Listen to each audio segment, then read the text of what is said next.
Hi everyone, my name is Shashank. Today we'll be discussing about introduction to data link layer.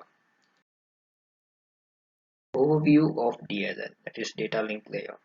The data link layer transforms the physical layer, a raw transmission facility, to a link responsible for node-to-node communication. Specific responsibilities of the data link layer include framing, addressing, flow control, error control, and media access control. Now, as you can see in this diagram, we have LAN connections, WAN connections, network layer, a physical layer, and between all this, we have this data link layer. Basically, this link layer acts like a bridge which helps in transmitting data from one layer to another layer without any loss in data or any error formations. We'll study about that, how it works. Let's study about how it's designed to work out. Services provided to the network layer. The network layer wants to send packets to its neighbors without worrying about the details of it in one piece. That is, it just wants to send its data and be peacefully without worrying of how it's gonna reach its destination. Framing. Group of physical layer bit stream into units called frames. Frames are nothing more than packets or messages. By convention, we use the term frames when discussing DLL. It means that the frame is the smallest bit of data while transmitting. Error control. Sender checksums the frame and transmits checksums together with data. Receiver recomputes the checksum and compares it with the received value. Yeah, we'll discuss about that. Flow control. Prevent a fast sender from overwhelming a slow receiver. We'll discuss about that too. Services provided to the network layer. Now, the function of the data link layer is to provide services to the network layer. As you can see in that image, the main services of the data link layer include framing and link access, reliable delivery, flow control, error detection, and error correction. Now, the principal service is transferring the data from the network layer on the source machine to the network layer on the destination machine. The data link layer can be designed to offer various services. The actual services offered can vary from system to system. I will discuss about all these functionalities. Now let's discuss about its first functionality, that is framing. DLL translates the physical layer's raw stream into discrete units or messages called frames. Now we know that this frame is the smallest bit of data that is been transferring from the sender to receiver, but how are we going to differentiate one frame with another? This can be done by the following methods: character count, flag byte with byte stuffing, starting and ending flag with bit stuffing, and encoding violations. Now we can see this image. It's an image of a frame. It includes of a frame header. Within that we have a packet header, and then within that we have a TPDU header, and it includes all its data there. Okay, let's move on. Now, framing. The first method is character count. The first framing method uses a field in the header to specify the number of characters in the frame. When the data link layer at the destination sees the character count, it knows how many characters follow and hence where the end of the frame is. To understand this, let's look at that image. Let's consider the first 5 characters as one frame. Now, here, this first 5 characters, it's a one frame. So how are we going to recognize this? This has been done by putting a numeric value in the header, that is 5. Frame 1, 5 characters, which means it consists of 4 characters and the other one is the header. So the total is 5 characters. The one is for the header and another 4 is for the data. Similarly, the second example, frame 2, 5 characters. Again, it consists of 4 characters with one header, which specifies that that whole 5 characters is one frame. And then we have the frame 3, 8 characters. Here we have 7 bit of data and then the header, which specifies another frame. So this is how it's done in character count. The next method is byte stuffing. Here we use reserved characters to indicate the start and end of a frame. For instance, use of 2-character sequence DLE-STX, that is data link escape start of text, to signal the beginning of a frame, and then sequence DLE-ETX to flag the frame's end. The second framing method, starting and ending character stuffing, gets around the problem of resynchronization after an error by having each frame start with the sequence DLE-ETX. Now what exactly we are going to do here is we're just simply going to add dlestx command before the data and then dlvetx after the data. Let's look into the example. If the frame contained ABDLEDEDLE, the character transmitted over the channel would be DLESTX, which marks the beginning, ABDLEDLEDEDLE, and DLEETX, which marks the ending. The next method is bit stuffing. This technique allows data frames to contain an arbitrary number of bits and allow character codes with an arbitrary number of bits per character. Each frame begins and ends with a special bit pattern 0 1 1 1 1 0. So what exactly is happening here is, as in the previous method, we used DLE, ETX or STX to mark the beginning and ending of the data bit. But here, instead of those commands, we used the pattern 0 1 1 1 1 0 to mark both the ending as well as the beginning. And whatever is between this pattern will be the data bits. So whenever the sender's data link layer encounters 5 consecutive ones in the data, it automatically stuffs a 0 bit into the outgoing bit stream. That is, what if the data bit itself consists of this similar pattern, that is 0 1 1 1 1 0. Consider the following example.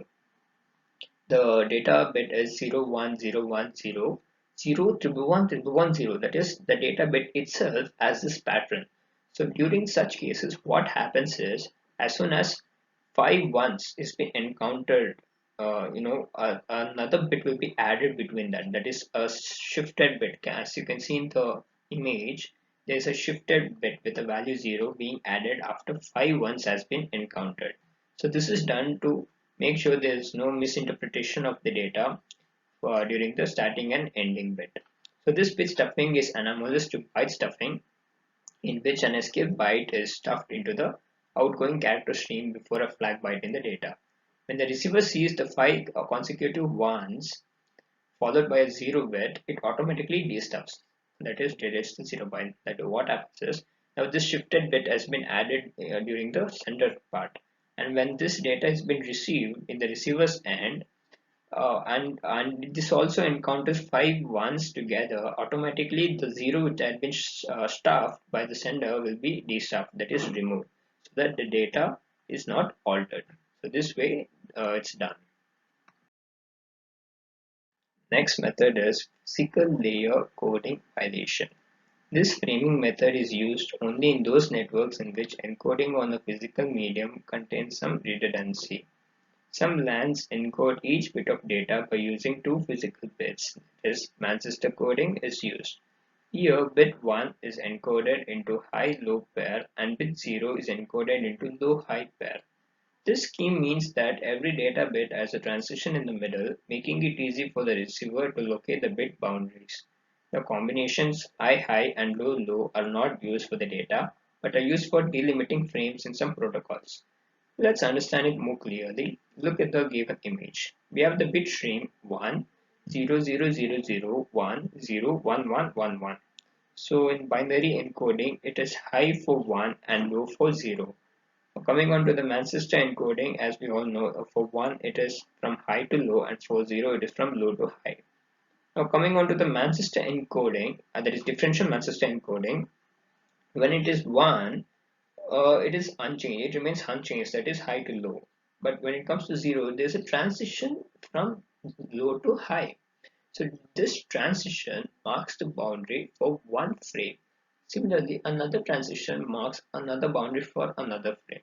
So until there's one, there's a transition from high to low or low to high. So until one encounters, it remains constant. That when we have one, the high to low series continues. That is, it moves from low to high. So this lack of transition here indicates one. So there is another boundary. So in this way, the boundary will be marked between each frame.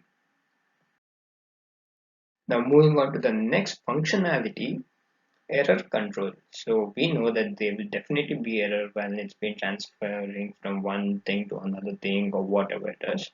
So there are many reasons such as noise, crosstalks, or etc., which may help data to get corrupted during transmission. Error control is concerned with ensuring that All frames are eventually delivered, possibly in order to the destination. Data link layer uses some error control mechanisms to ensure that frames are transmitted with certain level of accuracy. But to understand how error is controlled, it is essential to know what types of errors may occur. So the main types of error are single bit error, multiple bit error, and burst error. So let's look into what is single bit error. Look in that image. Consider we are sending the bit data 10110011. In the receiver end, it is 10110111. That is, which was 0 during sending has become 1 when it is received. That is the highlighted part. There is some alteration in that. So this type of error is called a single bit error. Similarly, if one or more bits has been altered during the transmission, it is called multiple bit error. And consider if there is a group of bits that has been altered while transmission, it's called a burst error. Let's move on. Now that we know that there will be some errors, how are we going to detect this? So errors in the received frames are detected by means of parity check and cyclic redundancy check, that is CRC. In both cases, few extra bits are sent along with the actual data to confirm that bits received at the other hand are same as they were sent. If the counter check at receiver end fails, the bits are considered corrupted. So what exactly is this method is, while sending the data, we just add a few more data bits which tells that this is how it is, this is how the actual bit is. So these extra bits convey the form, or like how the actual bit is being sent. So if there is any alteration, then we come to a conclusion that there is some changes or some errors in the data bit. So first method is parity check. One extra bit is sent along with the original bit to make number of ones either even in case of even parity or odd in case of odd parity. So let's have an example. If even parity is used and the number of ones is even, then one bit with value 0 is added. This way number of ones remain even. If the number of ones is odd, to make it even, a bit with the value 1 is added. So what exactly is this is, consider the data bit 10010001. Here the number of ones is odd. We try to keep the number of ones as even. So what we do is, after this bit, the data bit, we just add another bit 1, so that the total number of ones in the whole data bit will be even. So that when on the receiver side, when the data has been received, it again checks if there is the even number of ones. If there is odd number, then we come to a conclusion that there is some error. This is in case of even number of ones. Odd number of ones which is being made into even. But what if there are already even number of ones? So that during that time, we just add 0 instead of 1 in the last position. Next is cyclic redundancy check, CRC. Here, CRC is a different approach to detect if the received frame contains valid data. This technique involves binary division of the data bits being sent. The divisor is generated using polynomials. The sender performs the division operation on the bits being sent and calculates the remainder. Before sending the actual bits, the sender adds the remainder at the end of the actual bits. Actual data bits plus the remainder is called the code word. Okay, now let's understand this. Take a look at this image. During the sender hand, the data bit that is being sent is 11001. So we are going to divide this 11001 with 101. So consider this divisor as 101. So when we divide this, we get the remainder 10. This is happening in the receiver hand, and during this transmission what happens is we add this reminder 10 to the dividend, that is 11001. So in the receiver hand, the data bit becomes 1100110. That is, we have this reminder also added to the dividend. So when this dividend is being divided by the divisor 101, the remainder should be 0. In case we don't get the remainder as 0, we come to a conclusion that there is some error in the data bit during transmission from the sender to the receiver. This is how cyclic redundancy check works. So now we know that there will be some error during the transmission, and we also learned about how we can detect these errors. Now once it's been detected, we need to correct them, right? So there are two methods to do this correction, that is backward error correction and forward error correction. In backward error correction, when the receiver detects an error in the data received, it requests back to the sender to retransmit the data unit. It's just a simple method. As soon as you detect some error, you just ask the sender to transmit the whole data unit again so that it will be error free. So this is a simple and can only be effectively used where retransmitting is not expensive. For example, like in fiber optics. But in case of wireless transmission, retransmitting may cost too much and hence we can't use this. So in the latter case, what we use is forward error correction. So in forward error correction, when the receiver detects some error in the data received, it executes error correcting code, which helps it to auto recover and to correct some kinds of errors. So what happens here is it itself as like a debugging software itself. It automatically corrects every error so that they will be error free and the data is not altered. Next functionality is the flow control. Now that we know how to frame it and then we send it and check for errors, we detect the errors and we correct the errors. Now we need to maintain the flow of how it reaches to the destination. And the flow control deals with throttling the speed of sender to match that of the receiver. That is, to make sure that both the receiver and the sender is at the same frequency so that there won't be any trafficking or any overwhelming of data. So the two approaches which helps in flow control is feedback-based flow control and rate-based flow control. In feedback-based flow control, the receiver sends back information to the sender, giving it permission to send more data or at least telling the sender how the receiver is doing. That is, it's like a feedback, method. Each and every time once the data is being received by the receiver, it sends back information telling, okay, I'm good, I'm fine, you can send more data, or please decrease the amount of data you're sending, or whatever like that. So it's like more like a feedback based flow control. The next is the rate based flow control. Here the protocol has a built-in mechanism that limits the rate at which senders may transmit data without using feedback from the receiver. Here, instead of going through feedback method, the protocol itself has a built-in mechanism so that which automatically limits the rate at which the sender sends so that there won't be any overwhelming of data. So various flow control schemes uses a common protocol that contains well-defined rules about when a sender may transmit the next frame. These rules often prohibit frames from being sent until the receiver has granted permission, either implicitly or explicitly.